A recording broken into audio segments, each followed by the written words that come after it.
টানা ৪৮ ঘন্টা ভারী বৃষ্টিপাতের ফলে কুমিল্লা নগরীর যে গুমতি নদী রয়েছে, গুমতি নদীর পানি কিন্তু ১১.৬ মিটার বেড়েছে। ২ মিটার বাড়লেই কিন্তু যে গুমতি নদীর পানির যে বিপদ সীমা সেটি কিন্তু অতিক্রম করবে। আমরা স্থানীয় প্রশাসন এবং পানি উন্নয়ন বোর্ডের সাথে কথা বলেছি। আগাম যে বন্যা আশঙ্কার যে পরিস্থিতি সেটি কিন্তু মোকাবেলা করার জন্য স্থানীয় প্রশাসন বিভিন্ন ধরনের উদ্যোগ গ্রহণ করেছে। বিশেষ করে স্থানীয় যে বাসিন্দা রয়েছে তাদেরকে সতর্ক করা হয়েছে। দুই পারে প্রায় ১.৫ লক্ষ মানুষের বসবাস করেন। তারা কিন্তু পানি যত বাড়ছে তাদের মধ্যে আতঙ্ক বিরাজ ততই বাড়ছে। তারা বলছেন আজ রাত যদি বৃষ্টিপাতের পরিমাণ যদি আরো বাড়ে এবং ভারতীয় যে উজান ডালের যে পানি সেটা কিন্তু যদি ক্রমে আসতে থাকে তাহলে কিন্তু বিগত বছরের মতো কিন্তু আক্রান্ত হতে পারে বলে তারা আমাদেরকে জানিয়েছেন।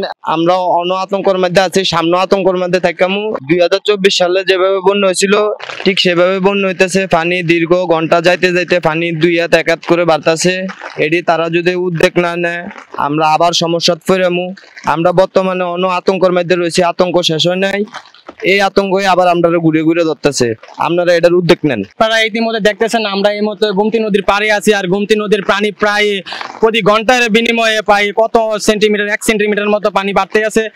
আমাদের গুমতি নদীর পাড়ে যেসব মানুষ বসবাস করে তারা অনেকটা আতঙ্কের ভিতরে আছে যে ২০২৪ সালে যে ভয়ঙ্কর বন্যার মোকাবেলা তারা করছিল, এবারও নাকি ভয়ঙ্কর বন্যার মোকাবেলা করবে এমনটাই আমরা শুনতেছি গ্রামবাসীদের মাঝে। আর গ্রামবাসীরা সবাই এখন সতর্ক আছে।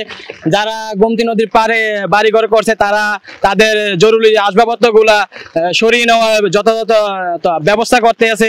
আর আমরা এই মুহূর্তে দেখতেছি যে সকালে যে পানি ছিল কয়েক ঘন্টার বিনিময়ে প্রায় ২ ফিটের মতো পানি বাইরে গেছে সকাল থেকে বিকাল পর্যন্ত।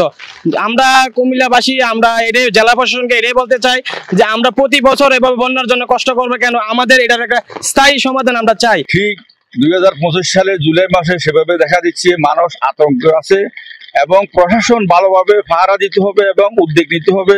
মানুষ যাবে ক্ষতিগ্রস্ত না হয় প্রশাসনের দৃষ্টি আকর্ষণ করছি আমরা দেশবাসী সবাই। আপনাদেরকে জানিয়ে রাখি কুমিল্লা নগরীর ছাড়াও কিন্তু কুমিল্লার ২টি উপজেলা যেমন বুড়িচং এবং ১৪গ্রাম উপজেলাতেও কিন্তু বেশ কয়েকটি এলাকায় বৃষ্টির পানি প্লাবিত হয়ে কিন্তু পানি জমেছে বলে আমরা জানতে পেরেছি।